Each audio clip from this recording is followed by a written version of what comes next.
Red Sox fans have longed to hear it. The Boston Red Sox are world champions.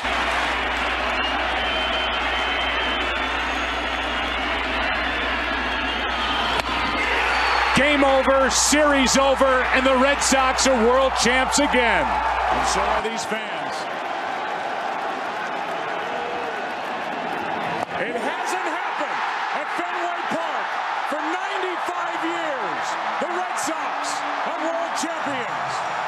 Boston organization has been well run for a long time now. From the top on down, here comes a 1-2 pitch. Red Sox win the World Series. 5-1 the final tonight. And the best team in baseball wins it all in 2018.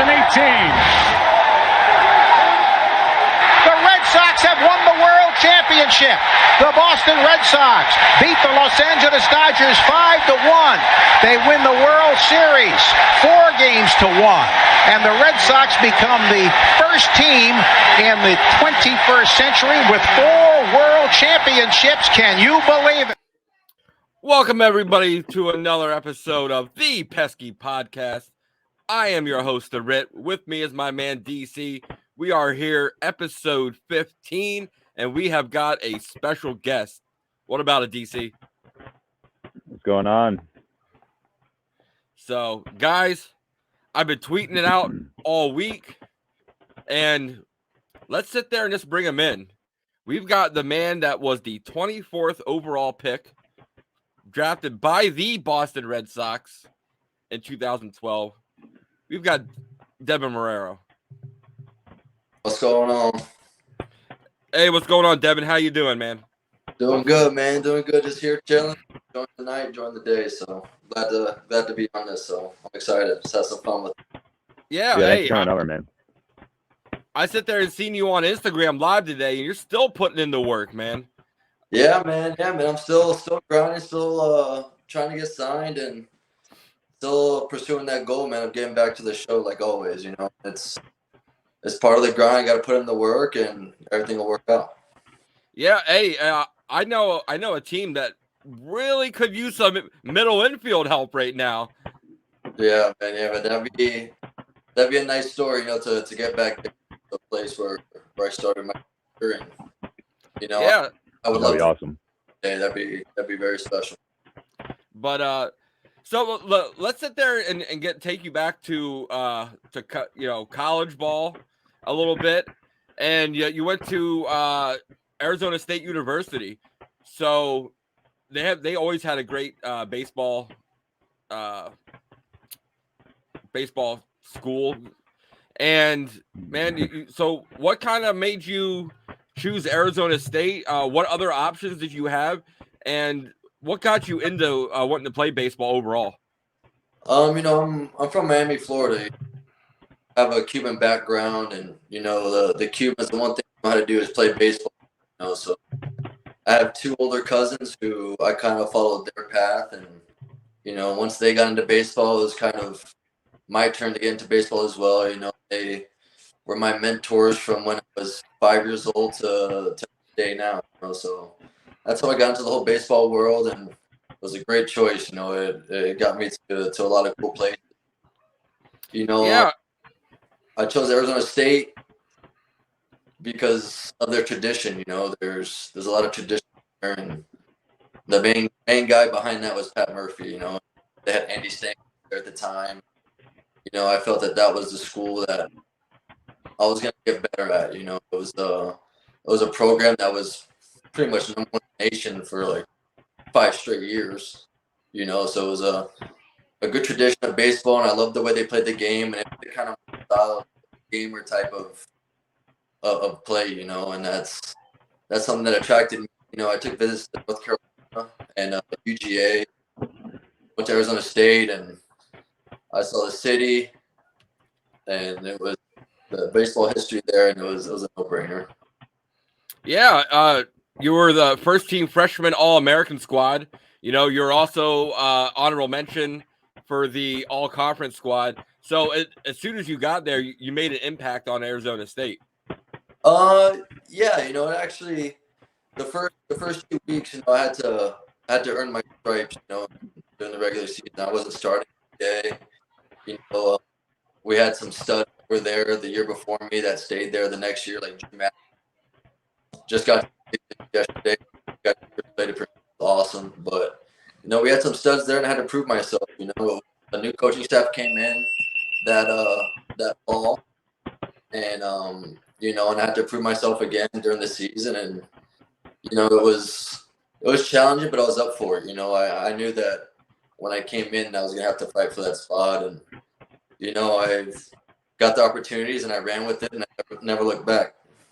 Yeah, I always loved watching you in your career because you were always a great defensive player.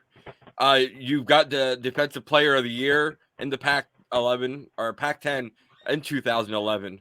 What are some things that you pride yourself on the defensive side of the ball?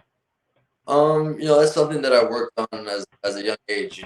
My dad would take me out there, and I get 3 buckets of ground balls before I swing. That's something that my idol was Ray Ordonez growing up. He's the one who kind of taught me the game. My dad was the one who hit him ground balls and threw him BP in the off season back in the day. So I took a lot of pride in my defense. Growing up, I was always the smallest guy in the field. I always played 3 age groups above me. So tiny, man. I was 100 pounds soaking wet. I was just a little guy, and I didn't start growing until I got to college. And so I knew that defense was the one thing that was gonna make me stand out from the rest. So I took a lot of pride in that, and I just carried that with me. I knew that was something that I knew I could control. The defense is a very controllable outcome, whereas hitting it, there's a lot of factors, and and I just took a lot of pride in that. I know how important it is for pitchers, and especially being a shortstop, that's the most important defensive position in the field. I took a lot of pride in that and being a leader, and it's something I took with me and carry with me to this day. Yeah. So let's get to the end of the college when the draft is happening and you sit there, were selected 24th overall. Did you have any inkling that the Red Sox were going to take you 24th overall? No, it was a weird year for me.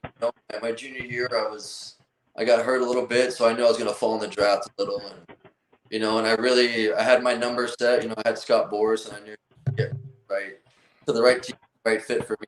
So I was literally sitting there, and at the 20th pick, I was talking to Marcus Stroman when he got picked by the Blue Jays, and I was like, "Man, you going yet?" He's like, "Yeah, the Blue Jays just called me," and I was like, "Man, I haven't heard nothing yet." And once I said that, Boras called me like, "Hey, Boston's gonna take you right here." So that was awesome. A special feeling, man. A dream come true. To be selected by an organization like that was special, and it was to this day a memory I'll never forget, and it was very special for sure. Kind of sorry to go back to college. Did you have any interactions when you were in college with Dustin Pedroia, with his ties obviously to Arizona State? Yeah, so the cool thing about Arizona State is all the alumni would always come back. Ethier, Pedroia, Paramore, Leak was always there. Ethier would be there. You'd have all these guys come back, and they'd just be at the field, they'd be hitting in the cage, while we're getting work done. And if you didn't go to class certain days, you just were at the field, you see some of those guys there, getting the work. That's cool. Yeah, so that's another thing that drew me to Arizona State, is Murph always said, "Hey, guys come back all the time." I remember I went to Murphy's house one day and just to drop something off, and Barry Bonds was there, and I ended up getting next to Barry Bonds in the living room and hearing him talk shop, and he would come to the field every once in a while. So the cool thing about Arizona State is a lot of baseball players live in Arizona in the off season. So it was easy access for them to come there and work out, and what better way to have big leaguers be there all the time, and then get selected by Boston. I get to be with Petey. That was when he took me under my wing, and I was set from there. That's awesome. Yeah, I would have been starstruck as hell if I would have saw Barry Bonds. Yeah, no, dude, it was the stories he would tell us and just about the game, how he approached it. That guy is on a different level than everybody's. It was really special to hear him talk and see how he approached the game. Pretty cool. Yeah, that's a cool experience for sure. Yeah, no doubt. So you said Pedroia kind of like took you under your wing a little bit. What was probably the most impactful thing and advice that he gave you talking to you? Play the game hard, you know. I mean, when you look at that guy, you say, hey, that guy played the game the right way, you know. And that's what we did at Arizona State, you know. So, like, nothing really changed for both of us. You know, we played to win. We played hard. Every pitch mattered. And, you know, hey, man, he was just like, hey, stay with what you did at Arizona State and get better. You know, improve on your offense, and your defense is going to play here, you know. And the fans are really going to embrace you by the way you play, you know. Just watching him play and being able to get to the big leagues and still have him there with me was so sick. Like, yeah, I can only imagine. True type of stuff, man. It was special. So going into, you know, you're in Lowell, you're down in Single A. Compare that to playing at Arizona State. Like, how different is it for you being a part of a Single A organization, trying to, you know, get your footwork in compared to, you know, college? It wasn't that much different, man, because there's so many leagues. Like, when I played in the Cape and then I played for Team USA, it was all wood bat, you know, and you're playing against other college guys, and usually the short season there is usually all college guys, and you'll have a couple Latin players and guys that got drafted the previous year, you know, that didn't get out of the Florida State League. So it was kind of like a improved summer league with better talent. You know what I'm saying? In college, and, you know, it was the same, man. Baseball's the same. It was just better talent for sure. That guy's 18 years old. What the hell's going on here? Yeah. But yeah. Back in 2013, you were ranked 11th best prospect in the Red Sox organization. Mm-hmm. And you were also the first position player invited to spring training the year after you were drafted. So how special was that to be, you know, to be all of a sudden, boom, you're drafted. Next thing you know, hey, you get that phone call. Hey, we want to come look at you. Come on down to spring training.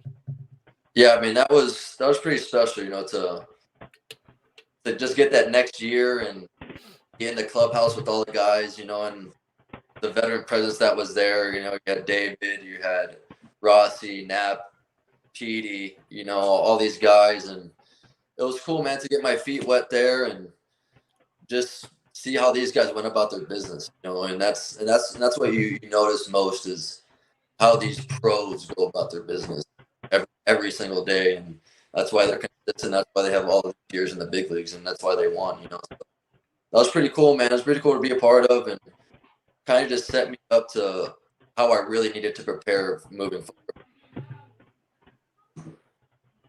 Yeah, so spring training, like a lot of people say spring training doesn't really count. The records don't count, anything like that. But for a player, a position player, a pitcher, spring training, that's kind of where you work on your fundamentals. You know, you knock a little rust off. So how did you always approach spring training and everything coming up?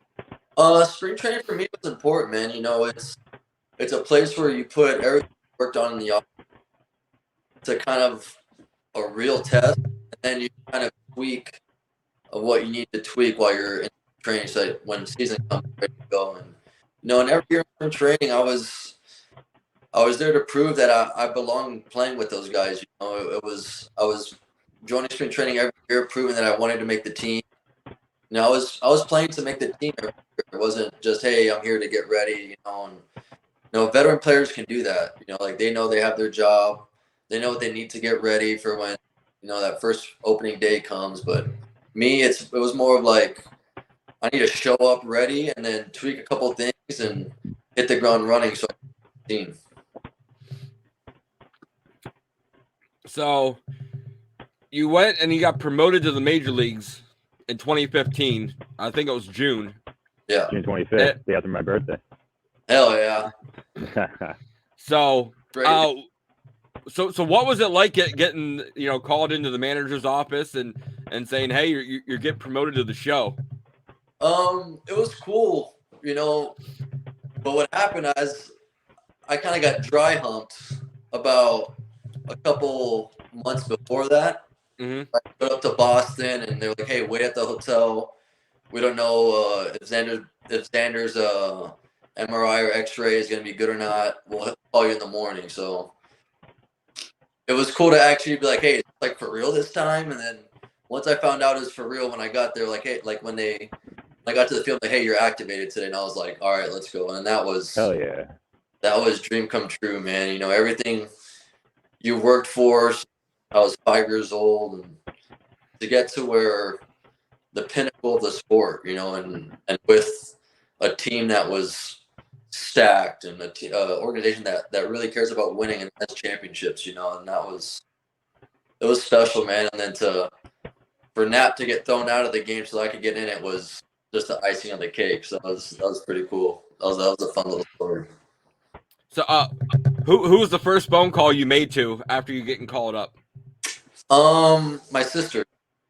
I called both of my sisters, and then I called my mom, and then I called my cousin.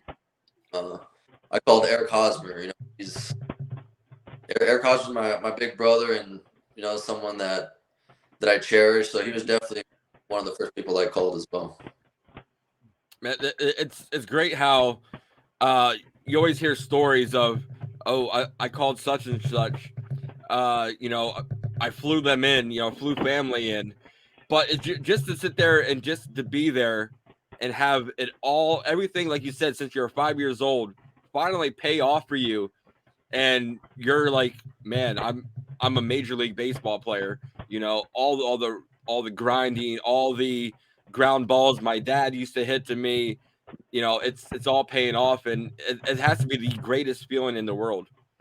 Yeah, man, it's special, and it's something that, I wish many people can feel, and I'm sure they do feel, but just in different ways, but it's something that is, when you work and work and work and you sacrifice so much, as a little kid, we'd go on vacations. Like our vacations were going to baseball tournament, and to finally see that, hey, like, you did this for a reason, and it lived to the height, man. It's so sick, and every time you get back to the big leagues, it feels even better, because that's a sacred place that not many get to be. Only the best of the best get to be. To be in that group is pretty dope. Yeah, your first home run was against the Yankees. It was against let me see here, Caleb Cotham. So, two questions. One, what was going through your mind when you made contact with the ball? And two, do you still have that ball? Oh, this story really gets me. So I hit it right, and I was like, that short porch over there, Yankee Stadium, that bandbox. I was like, I might have a chance. And it was just like a hard line drive that's probably a double in the gap any other stadium, and I hit it, and oh my God, I don't hit homers. So I hit it. I'm like, all right, that's probably a double. I need to get on second because that porch is pretty close. And so I'm sprinting out, and then I see it get out, and I'm like, hell yeah. So I hit home, and then I'm in the dugout, and I see them throw the ball in, whatever. It comes in, and they give it to me, and it's a foam baseball. It's not a real baseball. So I still to this day don't have my first home run ball. Oh man. Yeah. So, but I had my first hit, and I saved the bat and stuff. But yeah, the Yankee people got me good. Someone's got me somewhere. Oh man, that is almost as bad as Masa's first home run this year. But you, the Yankees fans, duped you. Yeah, pretty much. Big time, but It's all right. We got him in the division the next 2 years, so it's straight. Yeah. Oh. So what was your favorite? Let's go favorite Fenway Park moment that you had. Oh, you got me, bro. I was just about to ask that. Like, I was literally waiting. It's all good. Favorite Fenway Park moment? Probably Mother's Day. Mother's Day when we played the Rays and we were facing Snell and I went off. Like I had 2 doubles that game, one off Snell, off the monster. And it was a big game for us, especially against Tampa. They're always a tough opponent. Probably that one, man. That was a good one. That was 2017. Am I correct? Yeah, I think so. That was a long time ago for the kid. I remember. I kind of can go off that, Deven, because I remember that day. I was there. And after the game, I was with my kid's oldest sister, and I seen a guy carrying his bags coming out of Fenway Park. And I told DC the story, and I'm like, "That's pretty cool." I'm like, "Dude, that's got to be a player." So she's like, "Well, go over and ask to get a picture taken." And I kind of feel bad now. But it was just the spur of the moment. I got my picture taken with this said guy. And on the train ride from North Station back to the hotel, I had the picture and she had the roster going through. Uh-huh. And I'm like, okay, it can't be a starting pitcher. I know all of them. Let's go to the bullpen. So I go through the bullpen. Nope. Picture doesn't match. All of a sudden we're going through infielders. And I'm like, dude, that was Deven Marrero. He sit there. He has killed this game today. So that is my story, which is ironic that was also your favorite Fenway moment. Yeah, for sure. Yeah, that's wild. Yeah, I mean, there's so many though, man. But that game was just, on Mother's Day, it was special, and being player of the game that day and getting the Gatorade thrown on you is just. It was sick. It was sick. Especially taking Blake Snell, and Blake Snell, he was their ace. Yeah. And you just stud. Oh man, that guy's a stud for sure. So it was good to get one off him and get a couple ribbies off him. So that was a great day for me there at Fenway. Yeah. You were up and down a little bit in 2016 with Ortiz's last year. So what was the atmosphere like, kind of doing the David Ortiz farewell tour? What was the atmosphere in the locker room like with everybody? It was good, man. It really felt like he wasn't leaving. Like it wasn't like a farewell tour, because we were so locked in on winning, and he was so locked in. Like the only thing that changed was before games he would get a present. Like that was like the mindset for him. He was like, he'd come in like, look at this gift they gave me, this and that. But after that, we were so locked in, and then I think when it hit us was when he hit that homer in Tampa. And the game kind of stopped for him that day. And it was like, oh, wow, this is for real. Like this, like, because like when you're in the locker room, there's no, he treated everybody like if they were 10-year veterans, everybody. And that's what made him so special. And, he,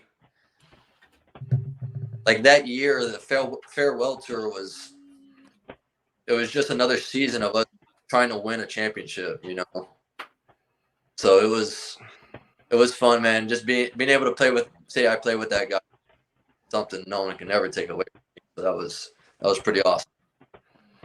That's a crazy thing to be able to say. I got to play with David Ortiz, man. He's a legend, obviously, but that's awesome, man. Yeah. Do you have any Big Papi stories you can share with us? Oh, man, so many. I mean, just the best thing about him was, he would take care of the young guys, and the young guys during my time were Mookie, Travis Shaw, me, Blake Swihart, and Jackie, Bogey, Vasky. And no matter what city we went to, he'd be like, hey, maybe downstairs we're going to dinner, and those are the times where we would get those private rooms and we'd have dinner to ourselves and we'd just kick it, man. Just talk shop and just hang out. Those are the best times. But that guy is such a legend. There's so many stories. I could go on and on about stories of him and stuff that we've all done together. Pretty special. Yeah, man, I love how, you brought up how, Ortiz took care of everybody. And I hate to sit there and say it, but I was listening to the radio and they were talking about Volpe for the Yankees. How he went to go get some custom suits made for, road trips and stuff. And then when he went to pay for it, the guy's like, Aaron Judge already took care of it for you. You know, and I'm not a big Yankees fan by any means, but I kind of respect, Aaron Judge taking care of the younger guys. And then hearing you that Ortiz always used to take care of the younger guys, like that's something that's special. And you pay it forward just like people before you paid it forward to you. Yeah. I mean, you have to remember, man, I came into that locker room with nothing but veterans in there. Mm-hmm. Like pros. You had Rick Porcello, David Price, Chris Sale. Like you had guys, Ortiz, Hanley, Pedroia. Like these guys are like, when you talk to people about the game, these guys are the pros of the pros. Like they came up at that time, and so they handled everything professional. Like we never paid for nothing. Like they would take care of everything. We had Chris Young in the locker room as well. Like it was just so many pros. So like we got to learn from that. You know what I'm saying? And then we got to pass it on. And like Petey bought my first suit. Mm-hmm. Like it was just so pro my experience in Boston. That's why I made it so much more special, because it was just, it kind of spoiled me for the rest of my career because those guys were the freaking best. Yeah. Speaking of, Boston, how long did it take you to acclimate to the weather? Being a Miami guy, being a Florida guy, then all of a sudden you're going up north, and it's May, and it's still chilly up there. Oof, man, it was good thing that all the minor league teams are all in cold weather. Like I played in Portland, that's damn near Antarctica, and drinking the pole.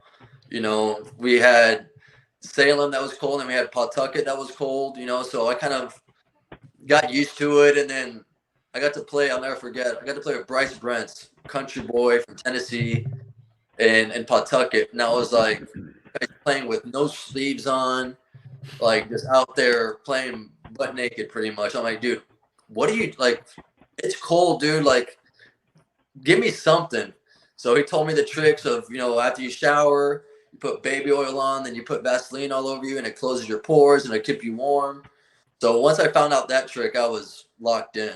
But I definitely wore the whole ninja face thing until June, July. I remember I saw a video the other day of Homer against Texas at Fenway, and it was June something. And I'm still in, like, you can't even see my face. I'm still in the ninja face mask, but yeah, you find ways to get used to it. They got those hand warmer pocket things, so they help with. Definitely the minor leagues got me used to the cold weather. That's different cold up there in Boston. Way different. Yeah. Way different. So what was it like playing with Mike Napoli? What was he kind of like in the clubhouse? Legendary. I figured. But me and Nap have a special. He's from South Florida. Oh, so nice. I knew him before I even got drafted, and him and Hosmer were pretty close, and we always hung out whenever we were in the off seasons and stuff. So we had a special bond, and we had some fun, man. He kind of took me under his wing as well, because him and Petey hung out 24/7, and whenever he would go out and be right there, right next to him. So Knapp was one of my guys, sure. He seems like a bro's bro for sure. Yeah, that guy is as bro as it gets. Yeah. Well, we had Keith Polk on a little while ago, and we talked about what he did to pregame rituals and stuff. Did you have any pregame rituals that you kind of did before every game? Not really, man. I mean, you had it's not a ritual because it's part of your routine. Like how you prepare to get ready. You do the hot tub or you do the sauna for a little bit, and then you go up to the weight room and you get a little activation, and you go to the cage, and then you do your things there. But I mean, one thing I always do, I would always text my sisters before the games. Say, hey, I love you, and then I would go out. And that was kind of like the one I would say ritual I would do, but everything else was more of just my routine, and and then obviously all athletes, we have our superstitions, you know what I'm saying? So if I was on fire and I had a grilled cheese before the game, but if I had a grilled cheese that next day, you know what I'm saying? Until I went over, then I cut that out real quick. But we all have our little things, but I just had a routine, and I would always just text my sisters before the game. Oh yeah. What do you feel about, or how do you feel about the new rule changes, like the pitch clock, bigger bases, and stuff like that? I think it's good, man. I think most players bring attention to the game. Any news is good news, right? You know what I'm saying? I think it's good. I think it eliminates all the unnecessary things, right? And it's bringing more action to the game. I mean, look at the stolen base rate right now; it's through the roof. They're crazy this year. And which I love. Yeah, it's awesome. It's bringing excitement to the game. It's crazy. Like, people were all panicking before the season started, but now you hear no one talking about it because it's working and guys actually like it. And I play with it in the minor leagues, and once you get used to it, it's really not that big of a deal. But I believe it's still an advantage for pitchers, because now with all the pitch comm stuff and all that, it's like hitters are sitting ducks when it comes to timing at home, Yeah. So, I mean, that we're giving more advantage to the pitcher, which, let's be honest, they have an advantage in the sport from the get-go, But other than that, man, I like it. It keeps the game moving. It keeps more action is in the game. Games are flying, and especially for fans, they don't want to be on TV and watch a 4-hour game. Especially, I remember our Red Sox game back in the day were 4 hours plus, no matter what. Yeah, you're hitting at least 4 hours, if not 5. Locked in for 4, mandatory. Now games are 2 hours and 40 minutes, dude. That's crazy. The one game the Red Sox played against, I think it was the Angels, was over in a minute 50 or an hour 57. Yeah, I remember there's crazy. I was like, dude, we just played a game in under 2 hours. What is going on right now? Like high school baseball game playing 7 innings, freaking nuts. But it's good, man. I think it's good for the sport. They'll tweak some things.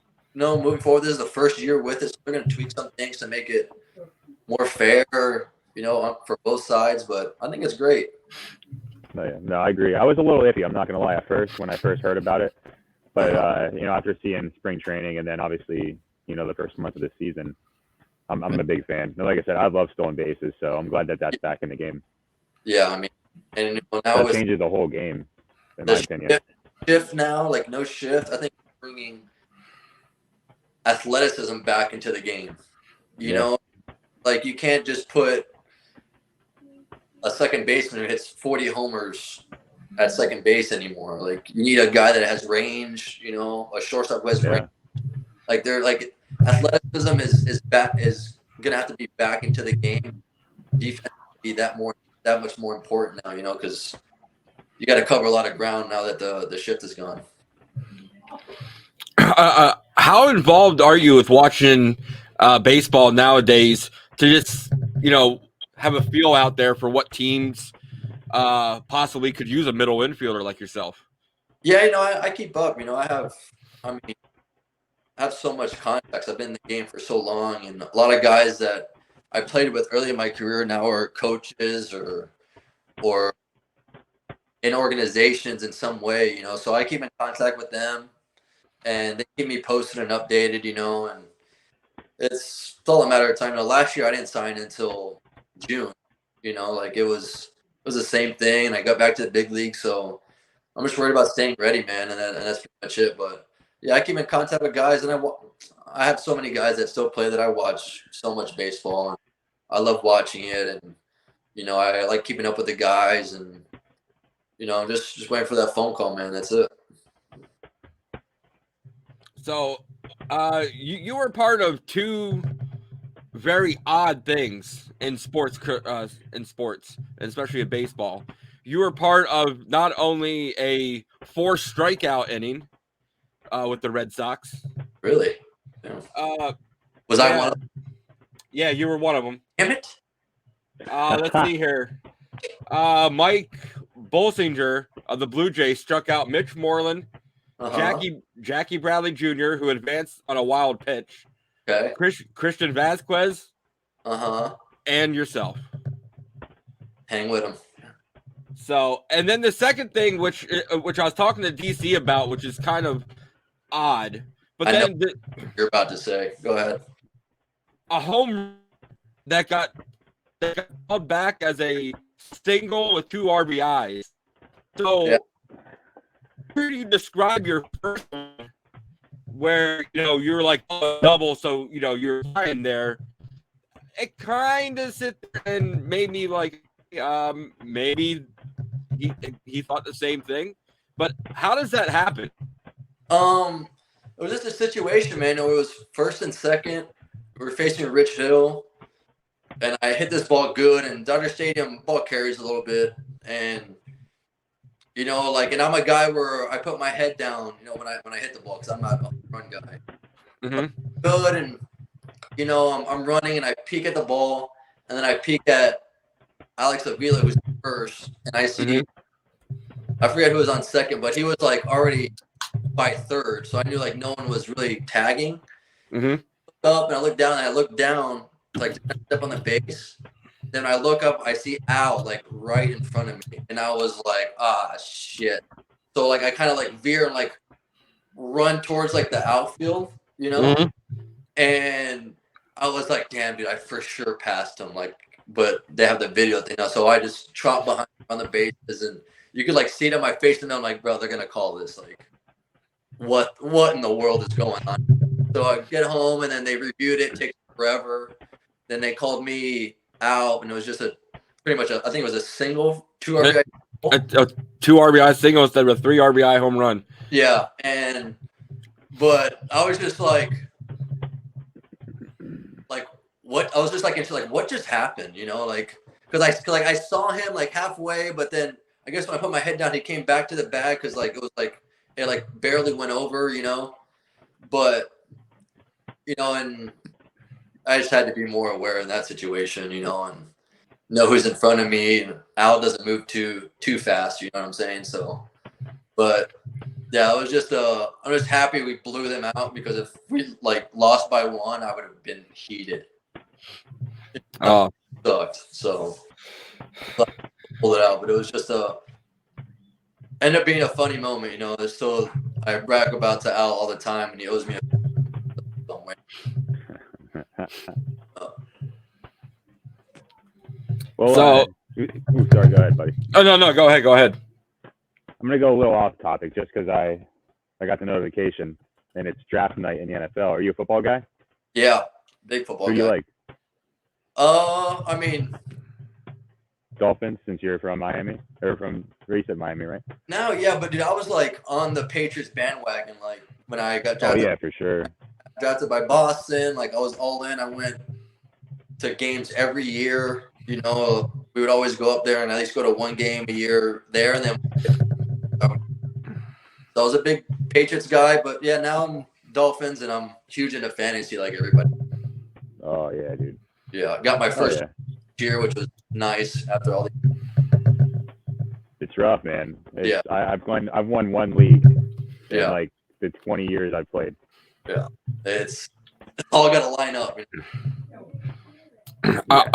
I only ever won one league, and it was the first year I was in, and we were allowed to trade draft picks also for the next year. Oh wow, man! I was trading the house, and this is what I had: Christian McCaffrey. Oof. I had who was the Chiefs running back that was a beast back Jamal then? Charles. I had Jamal Charles. Like, I traded to get Jamal Charles. And, man, I had the Ravens tight end, Todd Heap. I had a stacked team and just to win. And then I suffered the next 3 seasons. But I don't care because they actually gave trophies away. You're in the plus. You're money, dude. Now you just rebuild again to trade some more people. That's how it goes. I mean, I respect you for staying in the league for 3 years without any draft picks, because that's the thing that scares me. And we actually I do a fantasy baseball league, and we started trading draft picks, but thank God nobody's done it yet, because I'm like, yo, you trade all your draft picks away and you leave the league. How the hell am I going to fill this spot? Yeah. I don't know how people Scares do. the shit out of me. Fantasy baseball sounds so crazy to me. It's wild, but I love it. Oh, I bet, dude. That's just too much. Like I almost struggled filling out a roster for 1 game a week. People have to do it every day for 162 games. We do weekly lineups. Oh, so okay. I mean, it could screw you though, because like the lineups start set on Mondays. But do you know how many times I've like set my lineups and they lock, and then a guy goes on a DL right before his game, and he's in that spot all week. Brutal. Yeah, but every day, man, that'd be a goddamn full-time job. Yeah, for sure. Okay. Fantasy football, you get the first overall pick this year. Who would you take? Oh. Oh. That's tough. Dude, I'd have to go McCaffrey. Like, I got that guy last year, and especially in San Fran, dude, they just feed him the rock. Like, they have so many. He's catching balls. He's running it. Like, he's pretty much their offense. You know what I'm saying? So, and he stayed healthy all last year, which was like the first time ever. Nice. Oh yeah. If I have the first pick, him. If I'm like 5 or 6, I'd go Kelsey, because he's pretty much a wide receiver. Like, and you lock up that tight end spot. That's very shallow. But yeah, man, you always think you have the perfect pick, and then you never know what happens. I honestly hate when I get a top 3 pick, because every time I've ever had a top 3 pick, my pick, it gets injured week 1. I swear to God, every time, dude, every time. I like middle or at the end. Never fails, dude. Never fails. It's rough, man. So, Deven, we want to thank you for sitting there and coming on. Man, thank you for giving us some of your time to sit there and talk some Red Sox baseball, talk about, you as a guy, as a man. Tell everybody, where they can follow you at. The floor is yours. It's all about you right now. No, man, thanks for having me. Talking the game and talking my career is always fun. A group of guys like you guys, it was a blast today for sure. But no, you can follow me on my IG, Twitter, on Twitch and all that, on Deven Marrero 305. That's pretty much all my platforms are Deven Marrero 305. But yeah, man, I'm here training. Follow I like to travel, so I post a lot of travel stuff on there. But yeah, man, look out for me there. Trying to get back to the show. I also seen you do a lot of cycling too. Oh yeah, big in the cycle game. I'm more sponsored in cycling than I am in baseball right now. So yeah, so it's something I consider as exercise, but more therapy. And that bike. I just want to. Oh, sorry, my bad. Sanctuary. I just want to echo what Josh said. Really appreciate coming on, man. It's always. I mean, I never thought I'd be sitting here talking to anybody that played in the big league, especially on my favorite team. So really appreciate you giving us the time. I know you'll get that call soon. I'm excited to see what you're going to do too, man. So thank you so much. For sure, man. Hope to join you guys sometime soon again. So yeah, well, come on whenever you want, man. Hey, well, I was just gonna sit there and be my last question if we could twist your arm to come back on, but I don't even have to. You're come on with it. We'll talk whatever you guys want. Oh man. Yeah. Hey, thanks a lot, Deven. We really appreciate it.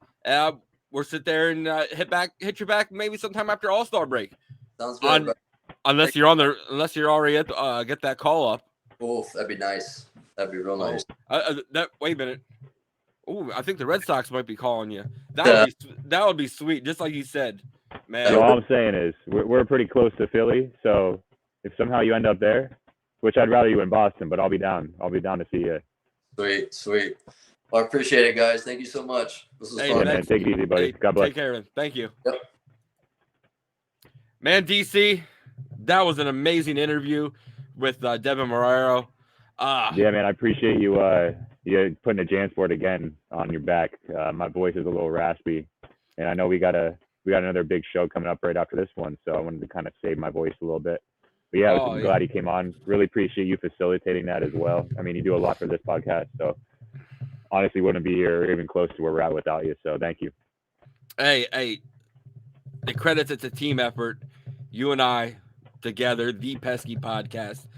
So, guys, once again, head on over to YouTube. Go to our Twitter account. Go to our link tree. Sit there and yeah, you see that, DC. You seen that. I saw that. But yeah, just sit there and follow us. Download the episode. Follow us on Twitter. Follow us on YouTube. Sub to us. Guys, it's been a great episode. Episode 15. And we got Deven Marrero on. That's crazy. So, until next time, he is DC. I am the Ritt. Thanks for watching and listening to the Pesky Podcast.